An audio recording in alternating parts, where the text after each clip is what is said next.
Nəsimi rayon polis idarəsinin əməkdaşları tərəfindən narkotik vasitələrin qanunsuz dövriyyəsi və satışına qarşı mübarizə davam etdirilir.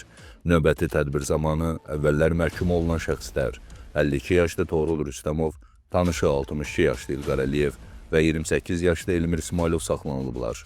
Onlardan 6 kiloqrama yaxın tərkibi psixotron maddələrlə zənginləşdirilən marixuana, həşiş və psixotron maddə metaftamin aşkarlanaraq dövriyyədən çıxarılıb. Onlar şəxsiyyətləri istintaqla araşdırılan İran vətəndaşları tərəfindən narkokurirliyə cəlb olunduqlarını və narkotik vasitələri maddi qazancı müqabilində ayrı-ayrı ünvanlara çatdırmağı planlaşdırdıqlarını bildiriblər.